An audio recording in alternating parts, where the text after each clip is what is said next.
పవన్ కళ్యాణ్ పర్యటనతో కొబ్బరి రైతులకు మనోధైర్యం కలిగిందని ఎమ్మెల్యే దేవ వరప్రసాద్ అన్నారు. సమస్యలకు పవన్ పరిష్కారం చూపుతారని రైతులు భావిస్తున్నారని అన్నారు. వైసీపీ హయాంలో శంకరగుప్తం డ్రైన్ ఆక్రమణకు గురైందని, దానివల్లే ఇలాంటి అనర్థాలు జరిగాయని అన్నారు. త్వరలోనే ఈ సమస్యకు పరిష్కారం చూపుతారని చెప్పారు. ఇక రాబోయే రోజుల్లో మరింతగా ప్రజల సమస్యలపై నియోజకవర్గంలోనూ పోరాటం చేస్తామంటున్న రాజోలు ఎమ్మెల్యే దేవ వరప్రసాద్ తో మా ప్రతినిధి Raj Kumar face to face. Doctor BR Ambedkar Konaseema జిల్లా ఈరోజు రాజోల్లో డిప్యూటీ సీఎం పవన్ కళ్యాణ్ పర్యటించారు. పర్యటన నుంచి కూడా ఏదైతే రైతుల నుంచి చాలా అనూహ్యమైనటువంటి స్పందన వచ్చింది. ఎందుకంటే పవన్ కళ్యాణ్ ఏ రోజైతే అక్కడికి వస్తున్నారంటే అక్కడ సమస్యకు పరిష్కారం దొరుకుతుందని ఆ రైతులందరూ కూడా ఎదురు చూస్తున్న పరిస్థితి. ప్రస్తుతం రాజోల్ నియోజకవర్గ శాసనసభ్యులు మనతో ఉన్నారు. ప్రస్తుతం ఆయనతో మాట్లాడుతాం. సార్, ప్రధానంగా ఈరోజు పవన్ కళ్యాణ్ గారు ప్రజెంటించారు కాబట్టి ఎట్లాంటి స్పందన వచ్చింది ప్రధానంగా రైతుల నుంచి? రైతుల నుంచి మంచి స్పందన రావడం జరిగిందండి. వేళ ముఖ్యంగా సుమారుగా 210 మంది వరకు కూడా రైతులను మేము 12 గ్రామాల నుంచి కూడా కేసినపల్లి అలాగే మిగిలిన ఈ శంకరగుప్తం డ్రైన్ కానుకుని ఉన్న 12 గ్రామాల రైతులను కూడా పిలవటం జరిగింది. వారితో ఆయన కొంత సంభాషణ చేశారు.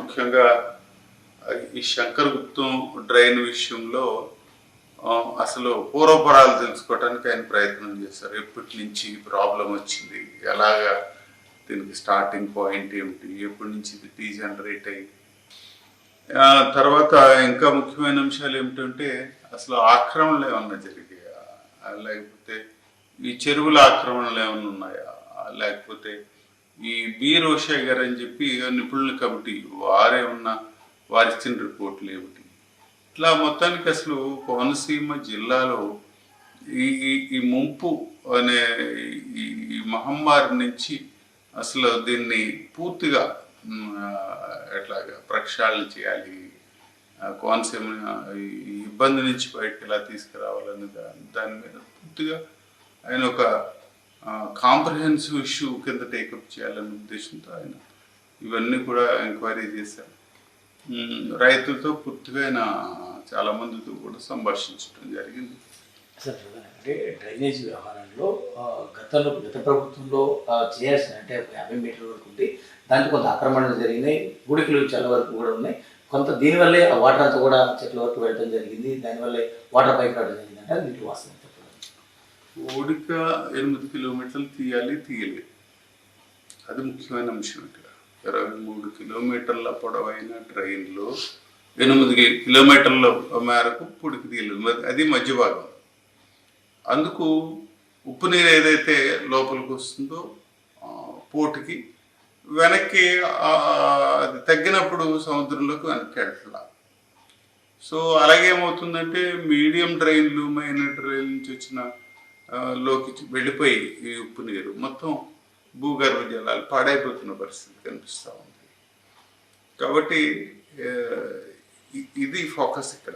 ఇమీడియట్ రిక్వైర్మెంట్ ఏంటి అంటే పొడికి తీయటం, దాన్ని గట్లు నిర్మించడం, ఇది ఇమీడియట్గా చేయబోతున్నాం. కానీ అంటే పల్లె పండుగ లాంటి ఒక గొప్ప కార్యక్రమాన్ని 2.1 ఇక్కడ ప్రారంభించడం జరిగింది. ఇప్పటికే 1.2 కూడా చాలా అనూహ్యమైనటువంటి స్పందన వచ్చింది. ఎందుకంటే గ్రామాల్లో రోడ్ల నిర్మాణం కావచ్చు, ఇక్కడ ఊతలు కావచ్చు, ఇట్లా అనేక రకాలైనటువంటి కార్యక్రమాలు చేస్తున్నారు. 2.2లో కూడా చాలా పెద్ద ఎత్తున 5,787 కోట్లు దానికి శాంక్షన్ చేయడం, దానికి పెద్ద ఎత్తున 13,000 పంచాయతీలకు నిధులు తీసుకురావడం.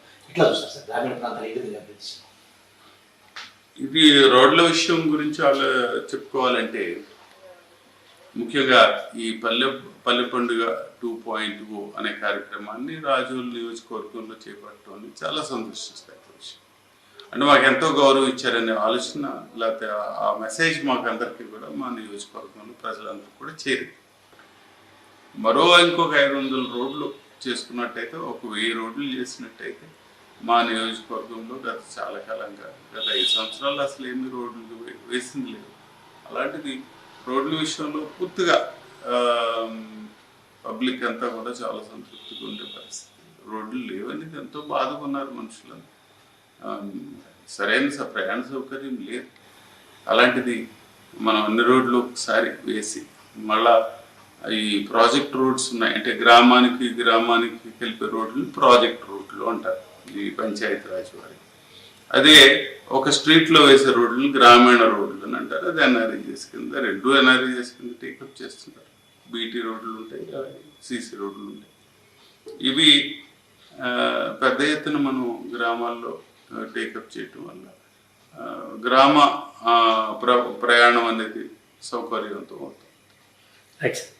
ఇది మొత్తానికి చాలా అనూహ్యమైనటువంటి స్పందన ఈరోజు రావడం జరిగింది. డిప్యూటీ సీఎం పవన్ కళ్యాణ్ పర్యటన నేపథ్యంలో రైతులు కూడా ఆ పవన్ కళ్యాణ్ నేరుగా కూడా అక్కడ ఉన్నటువంటి సమస్యలు తీసుకెళ్ళి పవన్ కళ్యాణ్ కూడా అక్కడ ఉన్నటువంటి వాస్తవ పరిస్థితులన్నీ కూడా తెలుసుకుని ఖచ్చితంగా వారికి న్యాయం చేస్తారని కూడా చెప్పడం, మొత్తానికి డిప్యూటీ సీఎం పవన్ కళ్యాణ్ పర్యటన విజయవంతమైందని కూడా ఎమ్మెల్యే వరప్రసాద్ చెప్తున్న పరిస్థితి. కెమెరా పర్సన్ రామకృష్ణతో రాజ్ కుమార్, న్యూస్ రాజు నుంచి.